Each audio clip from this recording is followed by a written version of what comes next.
it's hard to focus, just to persevere and just to make it. But everything that's within your grasp, you gotta take it, you gotta go harder, just dig deeper inside you to find that method, that mode that wants that hunger to survive, just to ride the grind, to take it the way you gotta take it and never stop.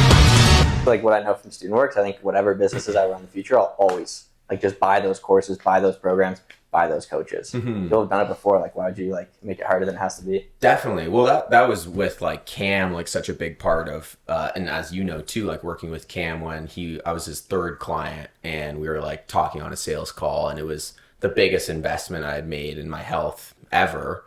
And just knowing like the value I've gotten out of coaches in the past, I was like, it's clear that like whatever, people think that they know things, but don't apply it and don't take the time to really strategize and go, okay, well, I know how to be fit.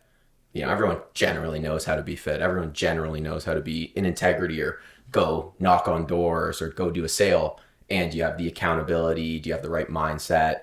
You have the right systems to support that as consistently as possible. So, when Cam came up, it was like 100%, let's just do this. And again, it was one of the best investments, a big investment, but one of the best investments I've ever made. Mm-hmm. Nice. It's also just like a role model and a leader. It's like someone who's doing it. So it's like, it just makes everything seem so much more possible. And like, if you're willing to pay for that, then I think it's a pretty cool thing. Like if you can pay to be in a room full of like very, very like interesting and cool people, like you can definitely make an ROI just like hanging out with really awesome people. Yeah. Yeah. And that's kind of like what a coach is, but it's just like super niche. It's like they're very awesome at like nutrition and health. Yeah. Yeah, exactly. It's key to, or at least I find, like getting along with your coach. Like I think I'm a bigger relationship focused person. So, I like to have that bond, and Cam and I have been friends for years from, when we were operators together, and, thinking back to the times, like he's moved all over the place, but we'd see each other maybe, when he was in Vancouver, like once a year. But it's someone where you just sit down, you have the same values or super similar values, we're living, very different personalities, but can just get down to talk about any topic as much and as deep as possible within like an hour of just like a beer or, a quick lunch or coffee, anything like that. So it's good to have that bond at the same time. Totally. Yeah. Cool. It's a beauty. Well, guys, best coaches have coaches. Yeah. Best coaches have coaches for sure.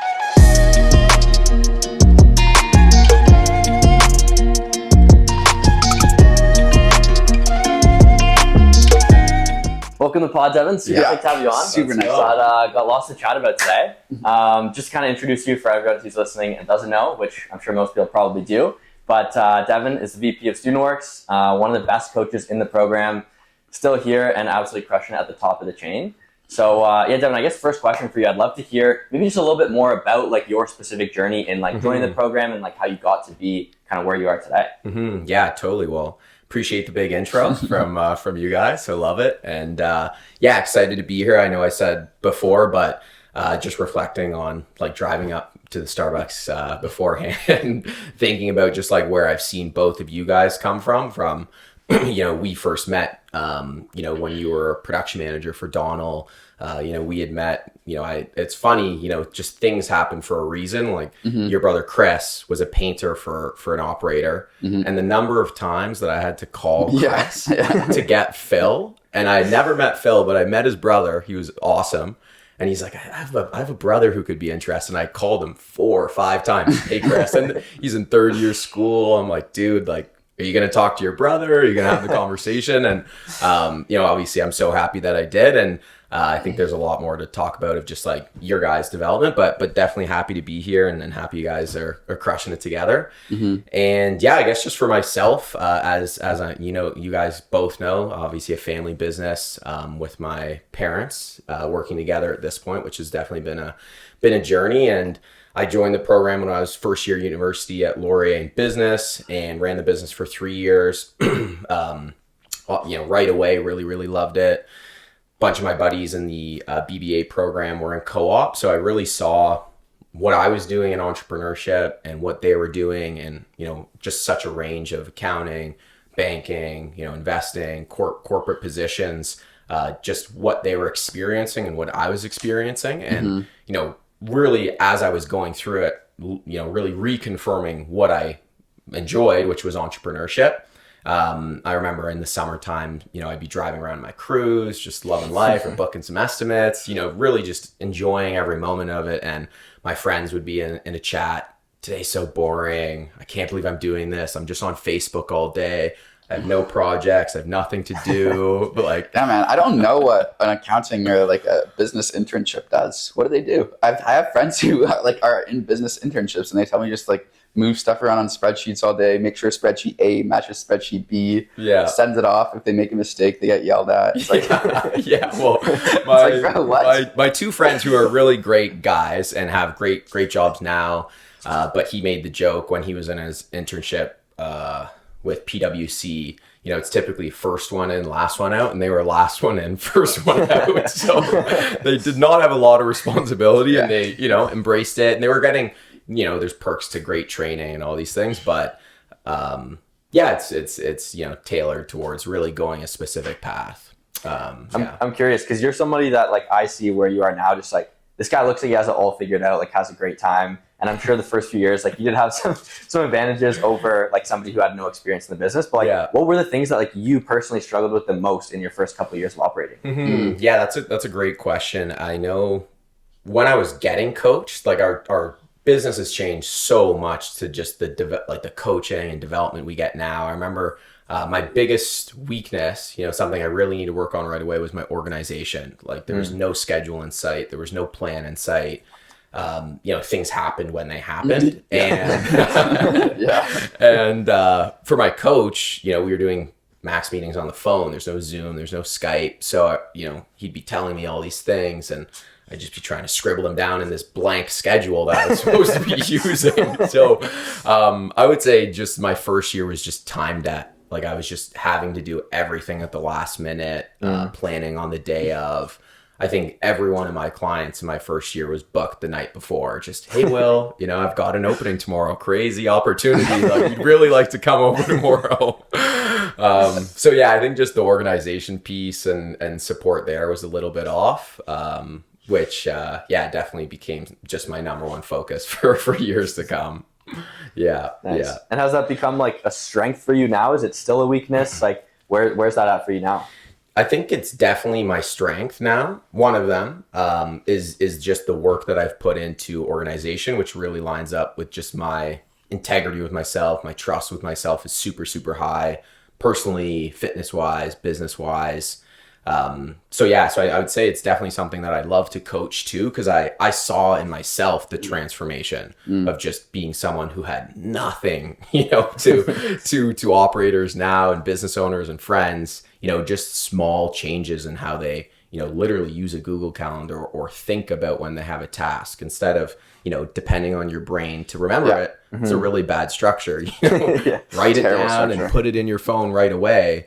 When you have those to-dos has been just like an instinct. I'm in meetings or at dinner with friends, like, hold on, got to go write this down so that I know I'm going to go and remember it at some point. Yeah, otherwise you're just stressing all night because you're like, oh, what do I have to do tomorrow? It's something that I've been trying to implement with my business partner. Like she didn't have that structure in place and she was like just stressed out all the time. Like, obviously, you've got 17 things you have to do tomorrow. You have no idea when you're going to do them. And if you forget one of them, you're screwed. It's just like a terrible structure. My next question for you is, like, behind the scenes, like, obviously you're coaching coaches. And do you have a team this year? Or you have a team as well? Yeah, I've got 5 operators. Okay, so it's a much smaller team. Yeah. Vets? All vets. Cool. That's fun. What other kind of, like, business things are you doing in the background? Are you, like, looking at like high level decisions on like how to grow the business as a whole? Are you like, I don't know, what do you do that we don't see on a day to day?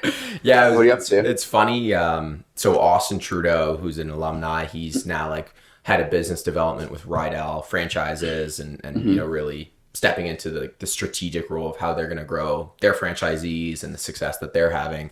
And we're now having quarterly meetings together to kind of compare strategies and what we're doing. So that definitely is a big part, is like higher level strategy and, what are we doing 12, 14, 16 months from now? Because the prep in some areas needs to start now. And I think the best way that I kind of look at it is just the seasons of our business. Like we're not like a painting business where we're repeating, systems every single day of like completing jobs, from May to the summer we're producing. And, we're supporting our coaches to have the best tools to go and support their operators, and creating more tools for operators to support their workers and clients to go and have really profitable sites. In September, we totally shut down where we work on recruiting, where, you know, there's all the analytics of how every single coach is working. What are their conversion rates from having thousands and thousands of nays come in our pipeline to how many people show up for their meetings, and how are they coaching their callers to get people in meetings. And then when they have, you know, their 2 meetings, how are they performing there? What strategies are we using in our scripts or in our objection handling to get applicants throughout the pipeline? And then, you know, throughout all of that, there's really like the core systems. I think that's the most interesting to me to be able to impact, which something like the senior vet room. You know, this was the first year we did a senior vet room, and that was something that I was able to go and put together from hearing, you know, the not pain, but from the feedback, like Sasha and Zach, you know, 2 4th-year operators last January. They're like, yeah, there's lots to learn. You know, we have heard this before. You know, it'd be great if there was something else. And that just stuck with me, and I wrote it down and went, I'm going to go and create something this year to really tailor to our higher, you know, revenue operators, to the people who have been here for multiple years and really have started to master the lower, you know, or just the intro skills of, you know, the day to day. And now it's, how do I lead and coach a team and scale a team at the same time? So, you know, there are those operator systems that I got to implement and create. There's the coaching systems and new ways that we can give tools to our coaches to go and deliver more results to their team. And then there's all the back end stuff, you know, all of our safety structures. You know, we've got safety auditors now, new forms and new systems for coaches to use on site. We're, you know, starting to, we just had a meeting this morning, starting to rebuild Simon with a company in Vietnam, which is super exciting. Wow. Yeah, we heard That's about a big that project. Yeah. Exactly. So there's a lot that just, you know, comes up as you go, but yeah, it's been cool kind of being just a part of those business decisions and creating I guess our new, like you said, new strategy for a year, for 2 years to come. Sweet. Yeah. Is there going to be a mobile app that connects to your desktop? Yeah, so there will be a mobile app. Okay. Yeah, so it'll be kind of rolled out in phases, and right now we're in the design stage, which has been, interesting. Yeah, again, a whole new part of the business that we haven't done in years. I've never experienced, you know, building a CRM, but it's been really cool seeing like the work that needs to be done. I personally could not do it, but again, part of just the design and strategy of what's really important to us. That sounds like a really fun project to be on. Yeah. No, it's pretty sweet. Yeah, for sure. But yeah, no, those are some of the things right now. Nice. I'm super thankful for the senior vet room that you were talking about. That's been so helpful for me. I'm curious, like, because obviously you've got like a lot of context, and you're not necessarily like in the painting business. You're in like the coaching and operating business. Like really, if you look at the StudentWorks business model, the customers are the operators, and the delivery is helping them make money and run a good business. But if you were to put on like the glasses of like, hey, I'm like running a painting business with all the evidence you've seen, and this is kind of a selfish question because I'm obviously in the space, but like I noticed that StudentWorks is very much like operator focused. It's like kind of like one cog, and then things go in, things go out. And then if you look at like other painting businesses that are larger, a lot of the time it's maybe more of like a sales team and then like a delivery team with like a good flow of information. Like, is the reason that you guys have that one cog in and out because that is what works like for students, or would you like replicate that if you were trying to scale like your own personal painting company to 10 million, like how would you structure it? So first part, I think for students, you know, and remembering what we're in it for is for students' development. And I think that way of operating, given that most students coming into the program have little to no skills in the space, it gives them the ground for, first of all, we know how to teach them all really, really well, but they get to try everything and actually feel out, what am I good at? What do I like? What do I really excel in? And then as they, you know, scale and okay, I'm going to come back a second year or third year, you know, as you've both seen, I'm going to leverage that out. I'm going to train it. I'm going to leverage, you know, admin out or production, or some people inverse. They want to leverage out sales, and I'm going to actually be more involved with coaching on sites and more involved with managers. So I think it's in, you know, essence, kind of the best way starting from 0 to go to 1 of really learning a business is trying a lot, experience a lot as you go. Given my knowledge at this point, I think I would go definitely streamline. I know through some of the conversations I've had with other painting business owners. One guy who I connected with online running like $5 million, two businesses that are $2.5 million in the States for residential painting. And I was, again, really just on a call. We talked for like an hour and a half trying to see, hey, what am I missing and what I do and what I coach. And the biggest confirmation is really having a team of production managers only worry about production, having a team of sales reps only worry about sales, having your office or an admin, assistant schedule for your crew. So people can really specialize and work on their unique ability. Production manager, ideally you have someone who's really great at, being assertive, training, being detail oriented, and, working with the team, encouraging, motivating people. That doesn't always reflect well in sitting in front of the computer and scheduling for hours and, tracking expenses and entering receipts. So that can really cause a lot of pain and inefficiencies in your business. So to me, I would really specialize and go higher per category of, a bunch of sales reps, a bunch of production managers to go and teach the trade to based on their personality as well. And then I would have someone who would assist and leverage out like the admin organization, which is definitely something, again, like I would not want to do personally. Like for me, it sucks up a whole lot more energy to do those tasks. I can do them and I can train them. And it's not something that I want to be doing 15 hours a week.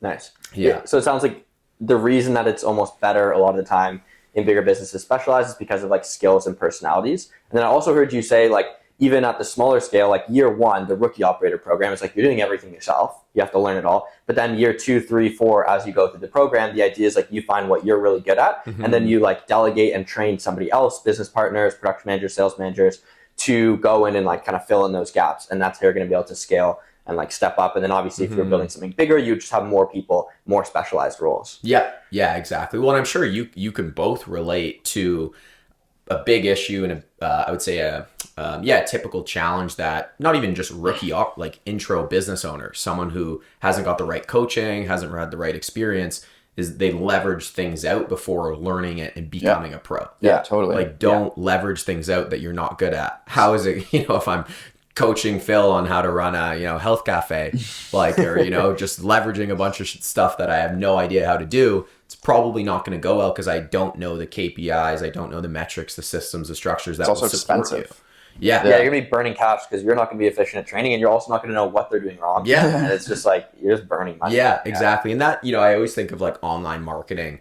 there is like a crutch to not knowing it. And, some people pay huge bills for marketing agencies. Some for sure are worth it 100%. And some, depending on your business size, just eat way too much money. So, to have that information first and really know, what are the metrics I should keep my costs between are super, super crucial. But I'm sure, you guys are you guys obviously working with the a same. marketing agency? We have a marketing agency doing Google ads, Sure. Facebook ads, SEO, that type of stuff. Sure. Are you guys doing any work on the content side of things, like video Facebook ads, or is it mostly just like photos and stuff? Are you guys like posting on TikTok still? Are you in charge of any of that? I was the one who came up with the TikTok. We needed to get on the talk and get into the generation. So we've been creating a bunch more content there, definitely a whole bunch more for the summertime. And that really will show up, TikTok, Instagram, LinkedIn, just to give us more of a brand, I think more of like a youth brand that people can see and interact with easily. On the marketing front, I don't manage that specifically. You definitely get updates, but I think the video ad route is definitely something that I think, like if I was running a business right now, it was, personally mine, I would start making videos on site. They do so well. Yeah. They do so well. Yeah. Well, I know my one friend, Dan, he, does all sorts of video ads and Gmont? Yeah. And it's, performing super, super well. So I think there's definitely some like R&D there. Yeah. I see them all the time. Yeah. It's just like him standing in front of like some wood is like, guys, this is terrible. Like, yeah. Cool. Well, yeah. I guess I'll take a question. I'll take a crack at it. I know the one thought that I had, which I shared just coming up, was thinking in the future, and I know I haven't seen you guys in a little bit, spending some quality time, which is great. Nice. But one thing that came up for me was just looking ahead, kind of on the value side of things. 30 years from now, Phil, Will, what does happiness or like what does success mean to you, 30 years from now? And, are you actually living that right now? Do you feel like you're heading the right way if you were to kind of start long-term first and work backwards? 3 years is a long time, bro. A lot can happen. I'm not even 30 yet. I'm not 30 yet either, but yeah. It's hard to You want to go first? Yeah, I guess. I definitely just want like a really big family, and I 100% need to be running a business. Student works kind of ruins people because like if you do like 250K like your second year as an operator, like why would you ever get a job? So I definitely need to be running a business, and I'd like to be doing something like very high impact, and I probably want to be working either with like younger people or with entrepreneurs because I find that really, really fulfilling. Like right now I'm just like coaching some kids for free how to run a window cleaning business, like not charging them anything, just like kind of like making a little documentary on the side of their progress and stuff. And it's just been like so much fun so far, and I really like the idea of helping entrepreneurs, whether it's like with a product or like a service, like kind of like Shopify. Like I think what they do is really, really cool. So I'd like to get in that space somehow.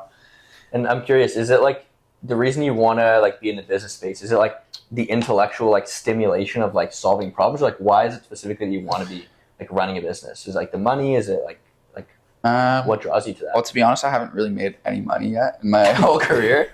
And the second I do make money, it's gone the next week. So not true, but taxes and stuff. Gotta pay your taxes.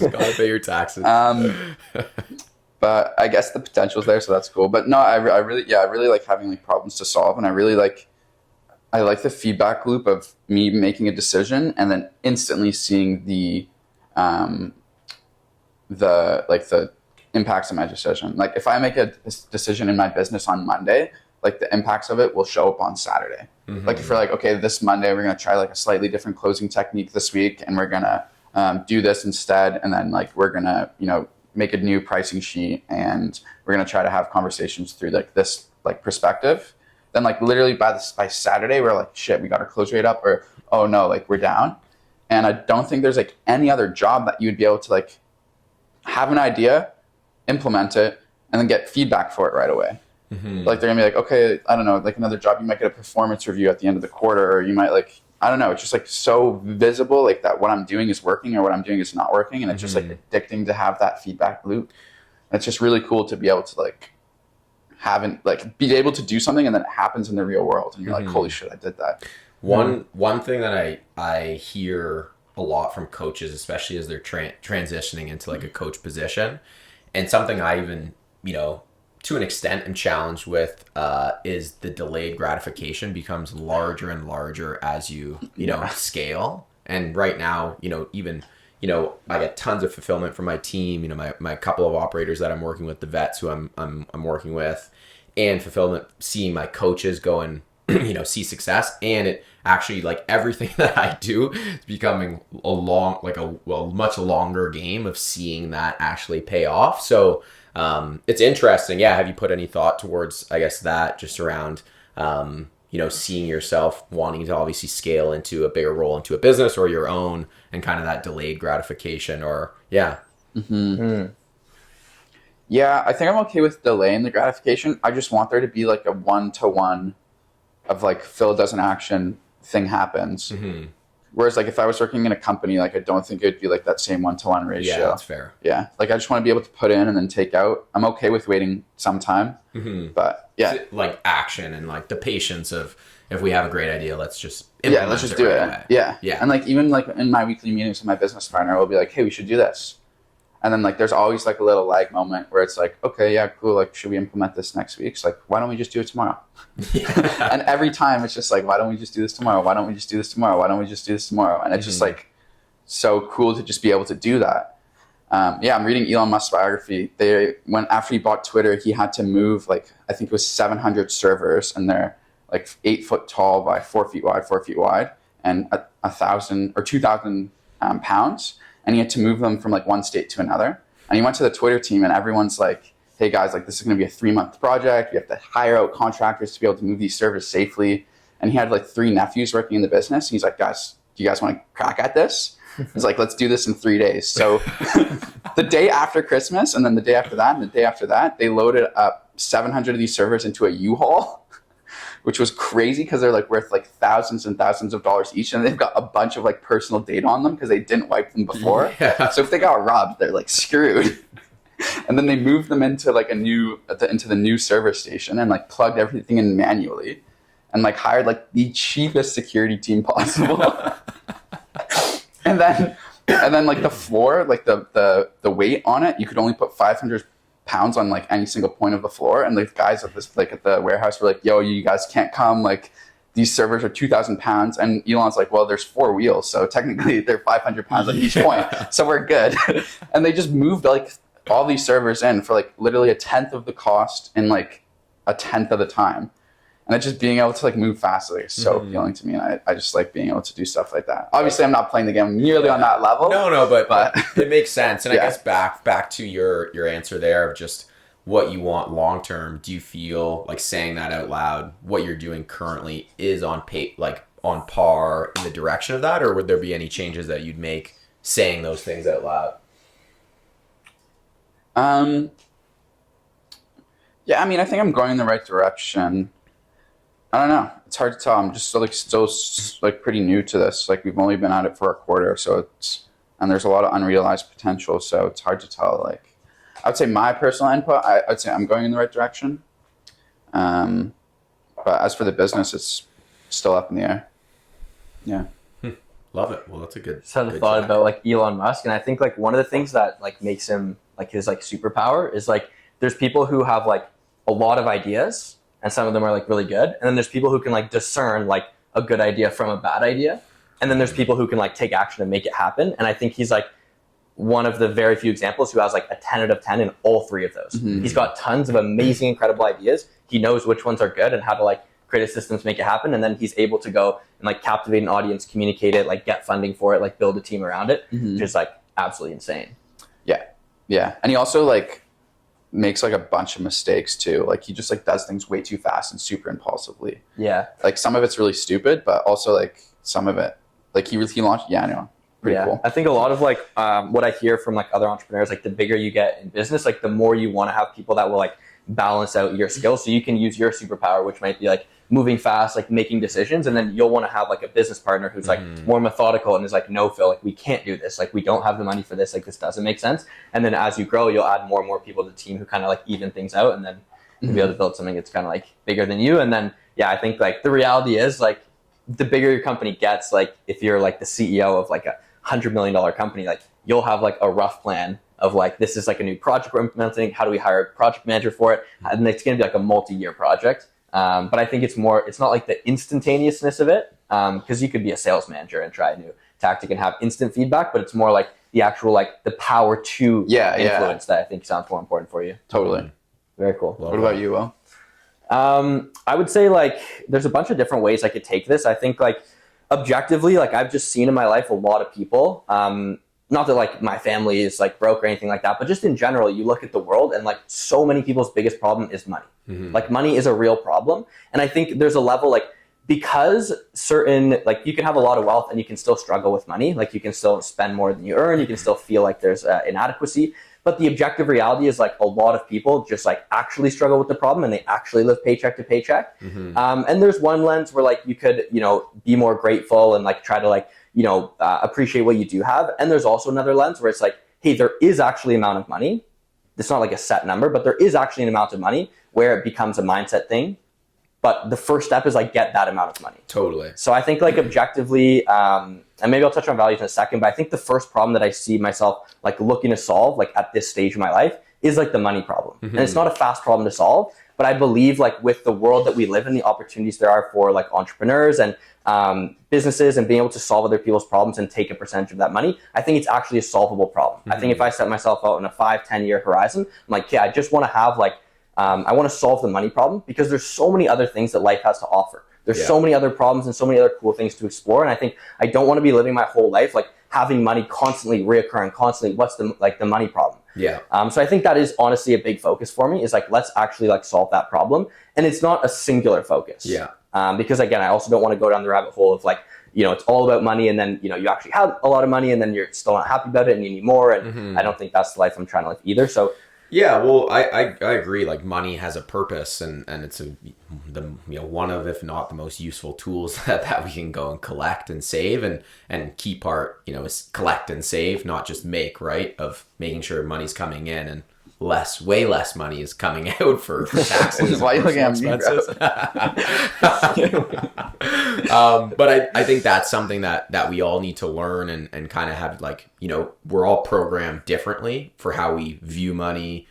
Scarcity mindset. Do we see it, more abundantly? And also just what has been programmed into us from our parents, from our close family friends, our experiences of how we actually view money and handle it. Because some people, consistently make it and it just flies out the door and it flies out the door. And there's a level to that for sure, being present, experiencing things. And there's also, greater returns for the future you're going to live, like thinking about 30 years from now, it's double your life. And hopefully you live another 30 years after that. Yeah. And what will be super important is financially, are you stable to support yourself, your partner, your kids, a house, a business? So I think I definitely agree. And I think there was a study which probably has been dated due to inflation and a couple of years ago, but there was like a level of income. I think it was around $70,000 to $80,000, which I imagine was USD, and probably a couple of years ago. So let's call it $100,000 of income, where there was like just really, really diminishing returns of happiness over that income level. So, there is, and of course we all live in Toronto right now.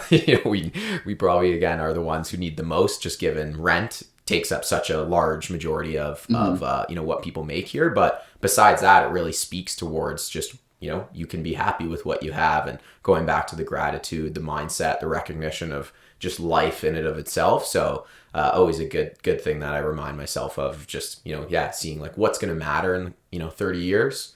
Yes, I want to be with my family. I want to be with, at that point, kids, want to have a, successful business, and really a passion, like whether that's my business, someone else's business, like just something I'm truly passionate about. Because I think that, longevity wise of a healthy mind is like the community and that feeling you get from having an impact on people, and like I would say the service part of like being a part of Will's life, being a part of Phil's life, and just seeing you guys succeed at the same time. I do want to definitely flip the question on you and go a bit deeper, but I'll finish by kind of like ironing that thought out. I think there's a quote that I really like, which is like, you shouldn't want to make $1 million for the $1 million. It's the person that you'll have to become in order to make that $1 million. Like, I think I see, and there is like kind of like glitches in some ways. Like, there is certain things that like just extra money flows where it shouldn't necessarily go if you look at like the economy as a whole. But I think those things like even out over time. And I think primarily money goes like to people who are like solving problems and helping people, and who are becoming better versions of themselves, like on the macro picture. Like, you can get lucky with a crypto pump, but those things get averaged out in the mix, right? Like that's not really like how you actually go and like strategically like make money based on like probabilities.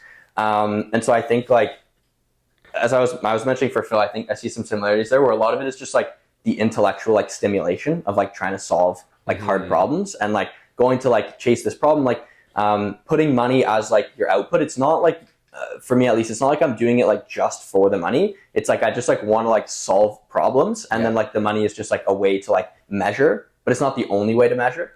And then I think like the other big piece of it, I said like this season is like kind of the money problem. Like, I want to by the time I'm like 35, I want to be able to retire if I wanted to, and be able to just work on projects that I'm really passionate about. I also think that I get really into stuff and then I get really bored of it. So that's why I've chosen entrepreneurship, because I can go like build a business for 4 years and put a team in, and then keep equity or sell it or go move on to the next thing. So I want to just be like, when I'm in my 30s, 40s, 50s, family is like really important for me. And then also just doing like fun projects that I really enjoy, because I don't have to worry about like money. And then I also just like building things. Like, I like making things come to life. Yeah, well, that makes sense. And I think one thing too for both of you guys that will come more and more clear. One of my friend was sharing, he was talking to like a billionaire. He was at like for work purposes, he was like at the house, and literally a billionaire in Toronto, chatting with person and other people who are mega successful. And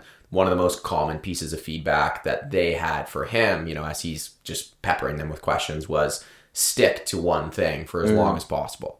You know, and it's simple, just those exponential returns on your skills, you know, of what you're able to do and able to create, of being patient. And one thing that I think you guys will, I'm sure, have figured out and continue to see is, you know, outside of student works, of just like committing to something and continuing to grow. And whether that's just entrepreneurship as a whole, or service businesses, or you know, coaching, or, you know, working in the health space, you'll find that niche. And I think that to me really stands true of just staying consistent and building, you know, wealth in not just financial terms, but network. You know, the network that you build from staying in an area makes your life so much easier. And the people you develop relationships with, and all of those things, where if you're, you know, shiny object syndrome, switching spots, you just lose all of those things every time you switch. Yeah, that's just stressing me out, because I don't think I think I'm going to totally change verticals as soon as I'm done this business. Like I want to go into tech, or I want to go into, like, I don't know, something online. Like I probably will totally change. Well, and that's why, something to consider too, of why I kind of asked that to you, not knowing, you know, what really interests you 5-10 years from now. And it's an important question. It's kind of like, you know, if you meet a girl, funny enough, a friend of mine met a girl in BC, and he's coming over and he wants to get a girlfriend. I was like, well, is she going to move here? And he's like, I haven't asked. I was like, you should probably just ask it now before it's too late. You know, similar to your business, as, you know, hey, are you spending all these amazing hours that you have, and time, and all your skill sets in the right spot? You know, and is that really the best thing for Phil? Yeah, it's a very stressful question. Thanks for asking. I think like there's maybe like an opportunity to like have new things that are like adjacent or on top of like your current thing. I think like it's one thing to like go and like I think network is one of the biggest ones you mentioned. It's like skill set, it's network, it's like resources, it's all these things. And then to just like sever ties and try to like rebuild, I think like statistically like probably isn't what's going to get you to like building a big business. Yeah. But I think there's opportunities where like, you know, you gain one skill set. Like for example, like if you're like, I know a lot of people in student works are starting to learn the coaching, and then maybe they like step over and do like health coaching, or maybe they step over and like coach other business owners, or things like that. Or maybe somebody's like in the painting industry, and then they like move up and they go into like, you know, home building. Like I know there's a recent alumni who's like started like a home building company. There's people who are doing decks and fences, or like taking like the sales skills you've learned and like the network and resources you've learned and like go working like a tech sales job. So I think there's opportunities to like switch, but it's not just like cut and like go start anew. It's like, hey, with these, you know, 10 relationships of these amazing people who I've met within this network who also want to go do this other thing, let's find where our skills align, or like, let's go find like another company that offers me this opportunity. I think that might be kind of a mix of best of both worlds.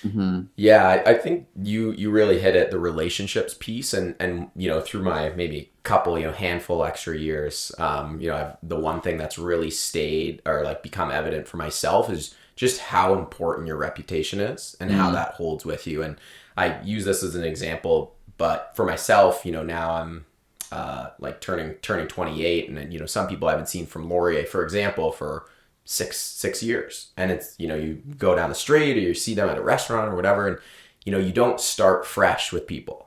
Like there's not just a new page of who Phil is because I haven't seen him for a while. Who you were to me is who you are. And just being cognizant of that as a young age is who you are in university. You don't get a restart. Like, it's kind of crazy to think about because I'm young, I'm immature, I'm, you know, having fun, and you've still got to be cognizant that this is going to stick with you.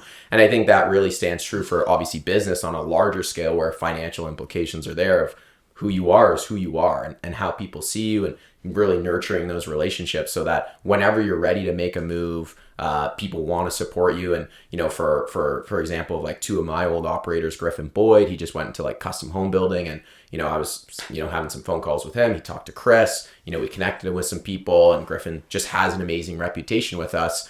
And, you know, we connect him with a bunch of people in that space, and I know he's going to go and crush it, do super well. Same thing with, you know, Jack Christensen starting a deck and fences business. You know, what did we do? We go and connect him with our local operators, the 4 operators in the area, to cross market for him. You know, support his business at the same time, because that's who Jack is, that we want to support him. And that's just on a micro level of, you know, my life and what I see, but, you know, obviously jumps levels as you move on. Cool. And what about for yourself? Like, I know you kind of touched on a few different pieces there. But like, if you were to go deeper, like, where do you see like Devon, career-wise, like values-wise, like what do you want to be doing with your life, like maybe like 30 years from now? Yeah, good question. As of right now, like I'm full out just committed to StudentWorks and like making this just a really big priority of just, I love the like everything about what I do here, like the people I get to work with, the people I get to impact, the free flowing like strategic part of like building a business, having input, creating structures, and see those things support people and have them go and win at a larger scale. And I know, like you were asking Phil earlier, our average job size just keeps going up and up and up, and that's just because of these decisions that we've decided to, or systems we've made year over year. Like I can go and list a whole bunch of different things that have supported our operators year over year that we look 5 years ago is completely different. And it would be hard to see at a current operator like, oh, these all seem so obvious now. Yeah. Because we've laid it out and implemented it and it's there to support you. So I think for me, it's just continuing on this path. I would love to continue to grow the business and whether that's getting more students involved in a different service or, potentially, never know, going to the States, checking out the legalities there of just crossing the border and again, what we have works really, really well. So there's a few things that I would definitely am interested in considering. Another thing, just with our coaches, like the amazing coaches that we have, all of them getting trained, all of them, just driving business results every single day and seeing, is there a way that we can actually continue to leverage and work with them, is something that I'm thinking about of, can we go acquire small businesses and obviously put them in charge of it and have them own stake in it. And, again, that's a riskier option for sure. So it'd need a lot more research than what we've done currently, but some conversations that we've definitely been having of just bigger picture impacts, bigger picture, systems or opportunities in the future. So, that's probably on the business front, I would say. Cool. Is it clear right now what like StudentWorks as a company's constraint is? Like, you guys are you like, if you guys could hire 10 more coaches, would that grow the business by like that percent? Or is it like operators? Is it literally turf? Have you guys just exhausted like Canada at this point? Like, Yeah. So our biggest constraint has always been and still will be recruiting, just finding the right talent to do what we need people to do and to be the right person to go and run a business and have the ambition and drive and natural skill set to just run a business. As you both know, it's not easy. And we try and really be specific with people as we go and recruit them on how hard it is, and they still there's miss recruits, of course. So I think just continuing to create a brand is what I really see as a big part of it, so that it attracts more and more outside of that like entrepreneurial niche. Really people start to see it for what it is, which can support you in just your life, whether you want to go corporate, whether you want to go in any direction. The skills you learn here will make the world of difference. Totally. Yeah. I wonder, this is kind of a bit more personal, but do you feel any pressure to be like within StudentWorks as a company just because it's for your family, or is like, would you be here no matter what? And do you think you'll be here forever? I think early on, I definitely had some pressure, just of not staying, but performing, just because of the situation I was in. And something through, I would say like the first 6 years, like this is my 10th year, through the first 6 years of like being 3-year operator and then going into coaching, I really didn't, like I got fulfillment, but not the deepest form of like appreciation for yourself. Like it was like I was getting results and that felt great, and I was helping people, I was helping operators, but it wasn't, hitting home for me of just, this is something I could do forever.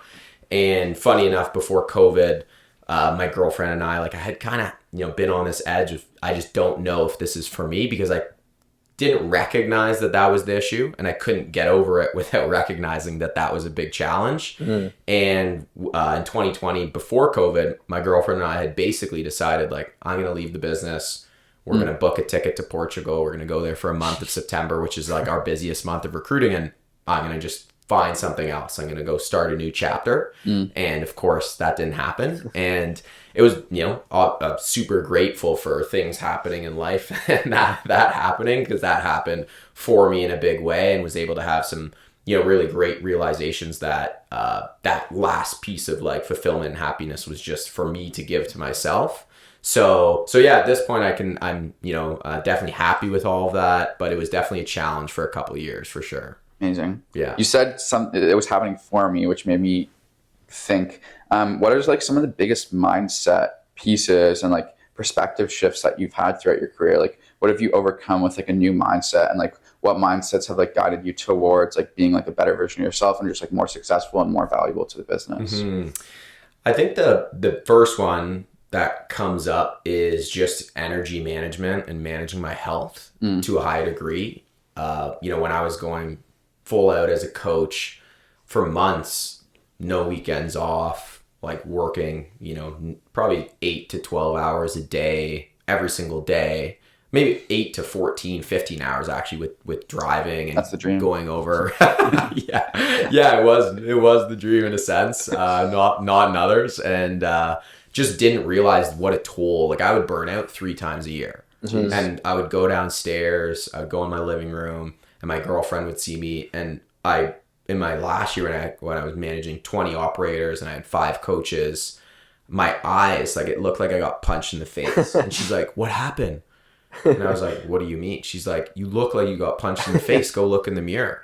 And I would go in the mirror, and it just had like, I'd never had that look on my face of just sunken in bags. So I think that was a real big year for me, and hence working with Cam and seeing that as just what I'm doing is not working to get just to the next level. And I'm putting too much into my business, not enough into my health, of just prioritizing those windows where I really need it. And for example, in that time, like I would go to the gym at 6, like 4 times a week, and I would be answering just emails as I'm working out between sets. And there was just no mental break from work, which again, as you know, it just does not work. So I think just that balance of business and health and fitness has been massive, and trying to reflect that into my operators and coaches' lives and people that I, friends and family at the same time would probably be a big thing that I had to go through. Yeah. What about you guys? I'm sure that's probably similar on a lot of sense, just that level. I know we got two fit guys here, so it's not like it's probably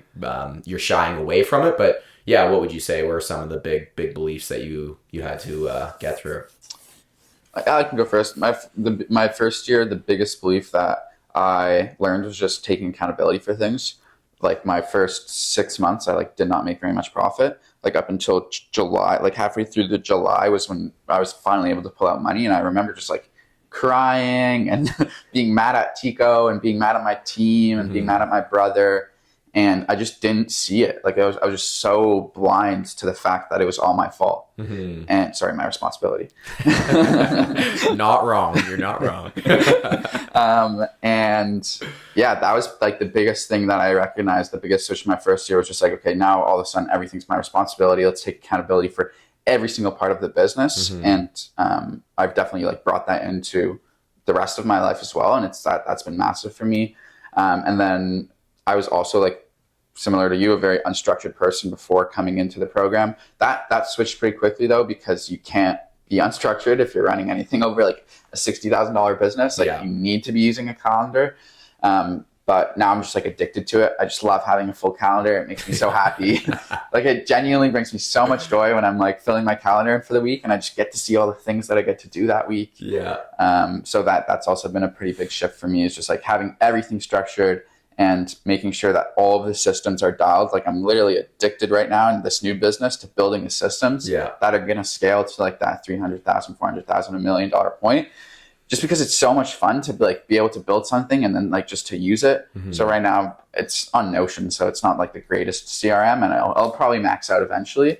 But it's just been so much fun to build that. And I think StudentWorks gave me the mindset of let's build for what's to come, not for what we have right now. Because when that thing comes, you want to be making sure you're focusing on the delivery and on the sales, and that you're not building systems while you're also focusing on delivery and sales, because it should be spread way too thin. That's awesome. Yeah, it's cool when you again start to see things in different like lenses and that benefit you of, okay, we're running this system, but is it, something that we can just repeat day after day, week after week, month after month, or are we using our brain power and our employees' brain power too much to rely on success there?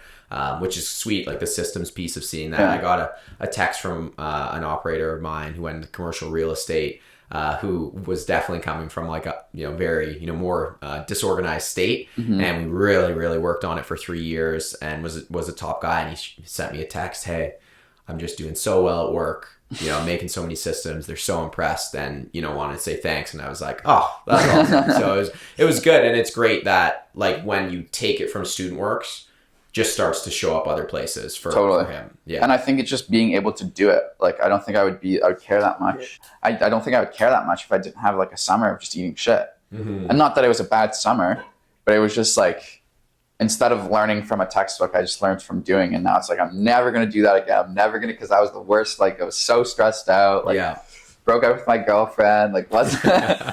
Well, I remember that summer too. Yeah. I was working with Tico and I remember just the shift, like talking about you coming back for another year. Almost quit. Almost quitting, not wanting to sign back. And it really was, it was just will Phil see that he was accountable for this. And the whole time I'm like, coaching Tico, okay, here's some things to say. Here's what I see. And, hope, because obviously, I was like, I remember Phil to come back and just crush it. Yeah. I remember being on the phone and Tico would say something that like didn't sound like Tico. It was like a little new piece of information. I was like, "Did Devon tell you to say this?"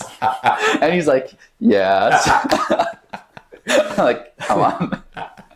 So funny. Yeah. Every coach has got a coach. So yeah. What about you? I think it's mindset shifts. I'm trying to think. It's hard because I'm like in the thick of it right now. Yeah. Like I'm just like so like this year makes last year, and maybe it's just like recency bias because maybe like the end of the year was like really easy, but like I feel like last year was like a breeze. Like I feel like I picked everything up. It was super easy. Like I was just naturally good at sales.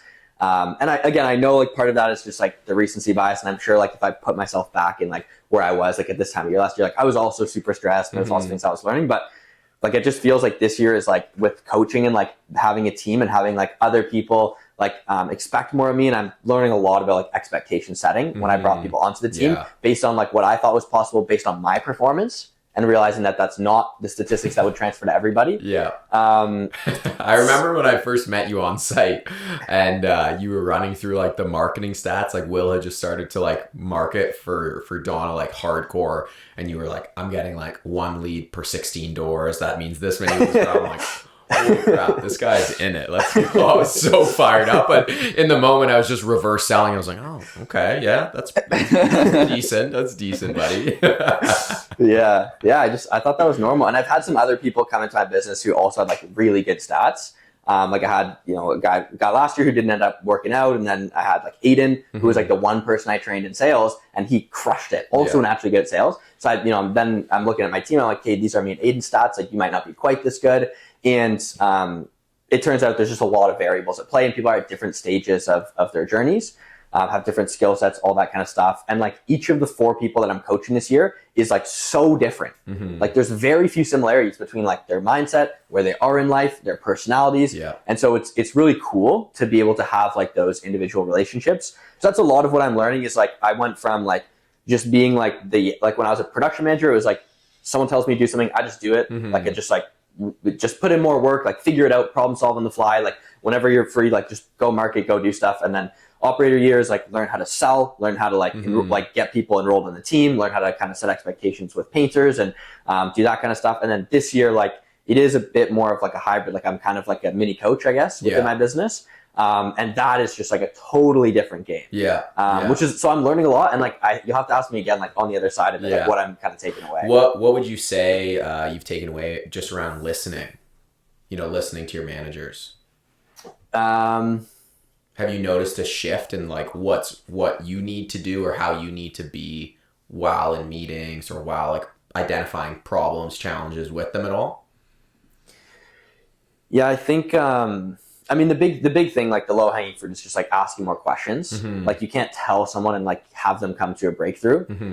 It's really like just like how can we explore this conversation together, and not even like because I think sometimes like the way it could come across is like, oh, like I have the answer and like I'm just trying to ask you the right question so you can like say the answer yourself and feel like you came to it. And I do think there is times where that is a little piece of it, especially for like more insignificant type things. But ultimately, like when it's like working together, it's like, hey, this is the problem. It's me and you. Like, and I can't just like get to the answer for you because that's not authentic. It might be the wrong answer. You might not understand. Like, so it's like, how can I work with somebody? And it's not even like, how do I like ask the right question at the right time? It's like, really, how can I be on this person's team and like help understand like what they're going through and like help them work towards it with me together? Yeah, for sure. I couldn't agree more. It's funny when you like are asking questions. Like I view it in a similar way of just wanting to create a solution together. And when someone's just give me the answer, I don't know the answer. I think you know the answer, so I'm waiting for you to give me a good one, and then we'll go from there. And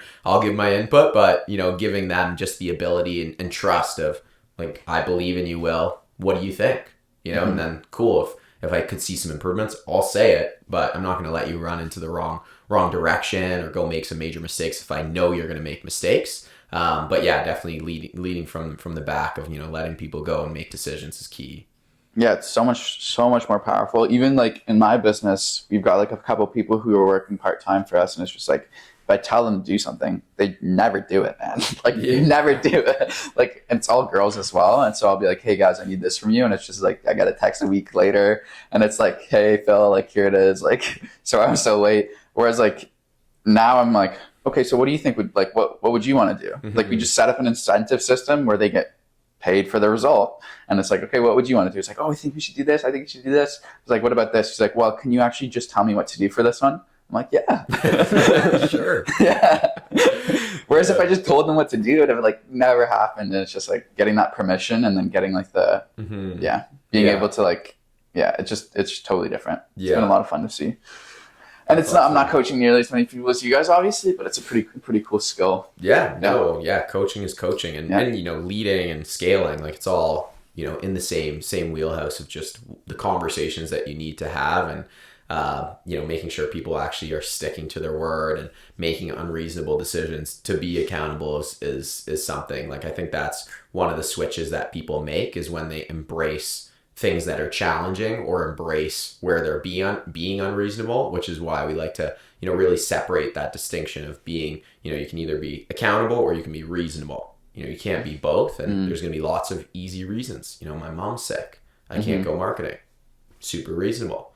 I got a flat tire. I can't go marketing. Super reasonable. And if you want to be accountable and you want to get the results that you want for your business and you want in life, those reasons don't matter.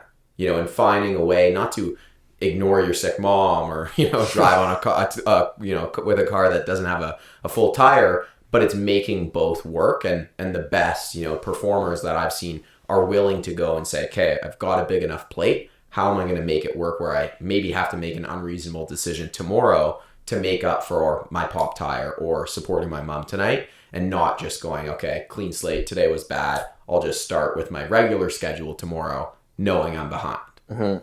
Yeah, I think a lot of the time people just in general, like when like an excuse comes up, they use it to justify it partially to themselves, but like partially like to other people. Because then if someone says, oh, why didn't you hit this goal? It's like, oh, well, my car got a flat tire or like my mom was sick or whatever. And then that person gives them permission to like make it okay. Yeah. And I think one really cool thing that like I've experienced in being in the program at StudentWorks is like for the first time in my life, like I was being held accountable to just like, okay, like that doesn't really matter. like that's cool. And like, I don't care like what the reasons are. Like, what are we going to do? Like, how, like, where can you be unreasonable? Like, how can you still hit this goal? Ultimately, it's your goal. If you want people to say, oh, that's okay that you didn't hit this, like, that's fine. And not that, like, every goal has to be hit or else, like, bad things happen. But it's just, like, the idea of, like, not letting people, like, off the hook. Yeah, I think it's a hard thing to do. Exactly. Well, just closing the gap, right? Like, goals are meant to be scary, meant to be big, and how we view goals. So you're not going to hit every goal. But,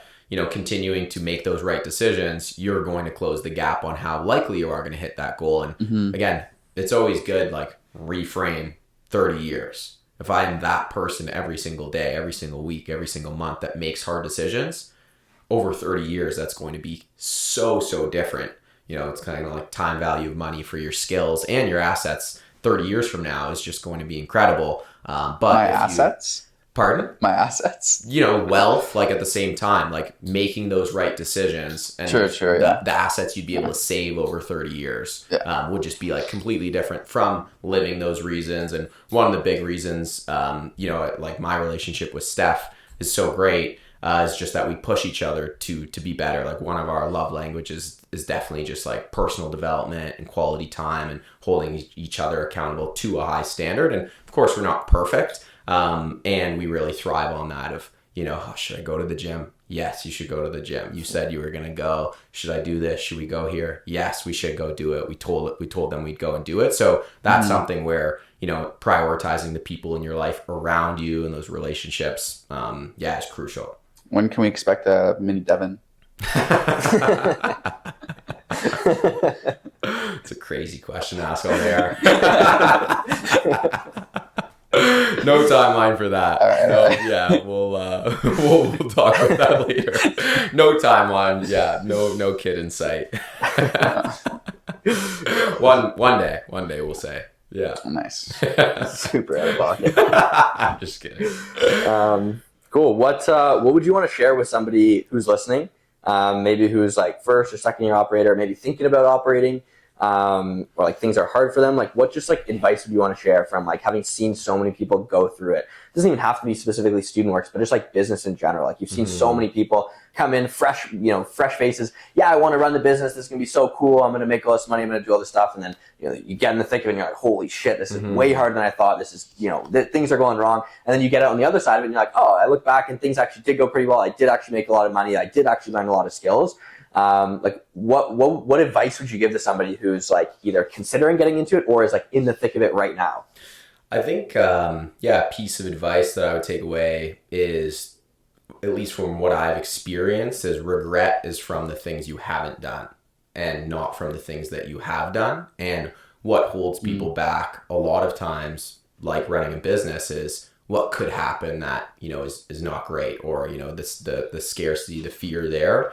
And knowing that, whether it's, our program or something else, typically those things are just happening to strengthen you, and it's going to help you in a way, whether it hurts your ego in the short term, it's going to help your soul and your wisdom long term from actually going through those hardships. So that's why I, would really have people seek out challenging experiences. I think when I went into university, I didn't know if I was going to do it. Like, it's kind of funny. Like, I didn't really get the scope of like what my parents did, like what this business was, because kind of in high school you're just kind of doing your thing, playing lots of sports, working at a golf course, and I didn't think that I was going to spend my 4 years of high school or university running a business for 3 years, and then I was a full-time coach while in full-time school in my 4th year, and I wouldn't have assumed that I was going to take on that load to really push myself to do that, and I'm super, super thankful that I am. So I think that experience for myself of just being able to see that I had both. I had an amazing university experience, made a bunch of friends,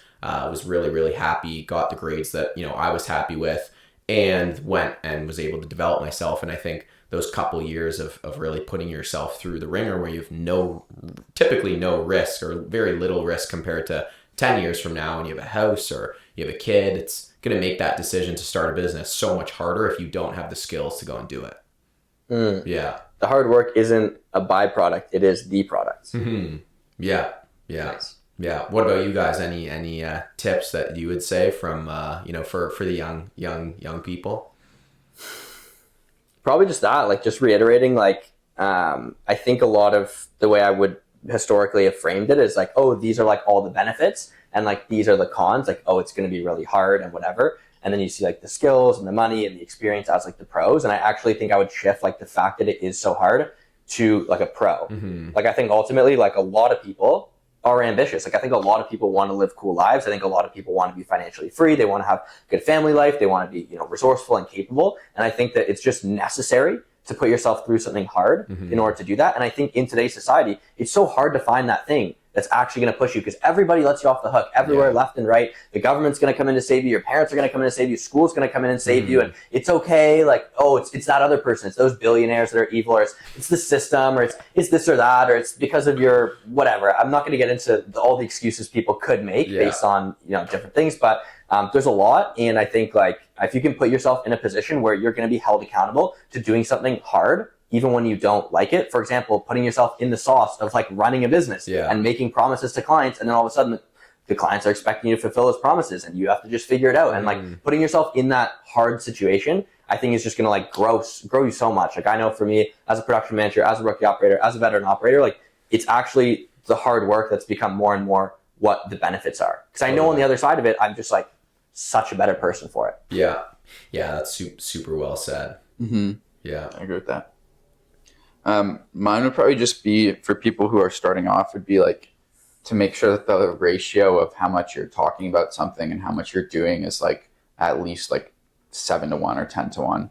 I would just, and then also it would be that if you're still like under the age of like 20, if you're like 16, 17, 18, 19, I would say like at least get your foot in the door now, because the longer you go thinking, oh, I might want to be an entrepreneur and not becoming an entrepreneur, the harder it's going to become. Because like the whole time that you're not being an entrepreneur and that you want to be an entrepreneur, you're just proving to yourself you're incapable of doing it. Because like you've gone 4 years now and you think you can start a business, but you haven't done it. So therefore you're probably not capable of doing it because you haven't done it yet. Whereas like if you're 16, like just like go knock on a door, like throw up a Facebook ad somewhere, like get an early win so you become addicted to the game. Like all of the people who I see who are super successful at like at a ridiculous age, like who are like successful at like 21, 22, 23, 24, like they all got started really early and they just like saw that there was potential. Like when they were 17, they're like, holy shit, like I can make $50 an hour doing this as opposed to like $16 an hour, like working at McDonald's. Like if you can see that when you're like 17, then it's just like gonna propel you into like a way bigger life. Like the guys that we met at acquisition.com conference, like they got started and they just got an early win right away. They just became addicted to it and then like just kept going. And it doesn't have to be like the biggest win, but I feel like you're just like thinking about, oh, maybe I'll start this business for 4 years straight. Like you're just never going to start it. And then you're going to just be like, oh, like it was impossible. So, well, and the risk tolerance too of like experiencing loss and like just like getting knocked in the face when you're young is so good for you. And then seeing yourself stand back up, come back from it. And then when you want to go and do something in your late 20s, 30s, it's like, oh, I've experienced that before. That's not a concern. You know, like I've been challenged more than that starting a new business where, you know, I see it's really cool to see too for a lot of my friends and like, you know, that are, you know, my age or older, whether like outside of student works, so many people start to see that entrepreneurship is the way. Like entrepreneurship is how you gain financial freedom and really just get the best returns. And whether it's capitalizing on you know, smaller things, like my one friend works for like a TV station, does a lot of social media stuff for them. He's basically starting to see like, I could just do this for myself and make a brand, which he started to do. And then also, you know, being able to do social media for other companies, you know, and just actually getting paid. He got some like trial clients and getting paid really well. And he's like, nice. I should just get more clients and do this. I'm going to make way more money and do something that I enjoy. So I think just seeing it, as a way of freedom later on, but you won't get that unless you go and give it a shot. And again, at 19 years old, 20 years old, it's the best chance of just, you know, if you fail, nothing really is going to happen. You know, you just start over and now you've learned all these awesome things. Yeah. But then like the time you hit like 23, like when it's people would have been graduated. Well, no, but when you're like 23, like the time that people are graduated, that's kind of like when the pivotal shift happens. That I've seen a lot of my friends who are like, oh, I want to become an entrepreneur. And then I see them like not becoming an entrepreneur. It's like, not that you, maybe I'm just like limited by my life experience, but that's when like, when you're like 23, that's when people are like, okay, like where are you working? Like, what kind of job do you have? Like, do you have that like 6K salary or 6-figure salary yet? Like, you know, like where, and then that's when your parents are like, holy shit, you need to start working. Like, and you don't really have as much time to play around when you're 23 as opposed to when you're 19. Like when you're 19, you can do whatever the fuck you want. Yeah. And then, I was going to like the classic, like Jim Carrey line of, you know, you can, like his telling a story of his dad. And it's like his dad didn't chase his dreams, became an accountant, stayed at the said job, and then got fired in his 50s. And then they went broke as a family. And he's like, I saw my dad fail at not chasing his dreams. So I said, why not chase my dreams and fail at that? So it's, you know, just putting it into perspective of like, why not go for it? You know, if you really believe in yourself, and whether you know, to whatever extent it is, I think success, again, going back to that question of what is your success? Like, is it just happiness? Is it that specific level of income that just, you know, gives you enough freedom to like really enjoy life and spend a ton of time with your friends and family? Or is it you do really want to have that higher level like strategic input and see more numbers, and that's totally okay, but yeah, recognizing that I think is a place to start. I love that. Well, Devon, we always have one question for people who come on the podcast to kind of end it off, and it is, if you had to make, was it $3 million, $2 million, $1 million?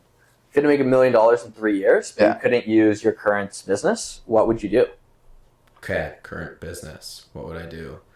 So $1 million in 3 years? 3 years, yeah. EBITDA, like after tax, everything, yeah. Mm-hmm. Just to preface, I actually would consider, like, because we've heard the same answer so many times, which is not that people say this is the answer, but it's almost like the question itself is like the opposite of the answer. Because like you were talking about like network and like how it's so important to like build off the current thing you're doing and your skills and stuff like that. So maybe it is kind of like a silly question, because like the more we ask it, the more it's like becoming obvious. The more interviews you have, it's like, oh, well, like that's not even the question you should be asking. But I am still curious to hear your answer. How would you change the question? Maybe we'll go on the back tables and maybe change it for the future. Okay. For sake of consistency, I would love to hear your answer. But staying away from what I do now.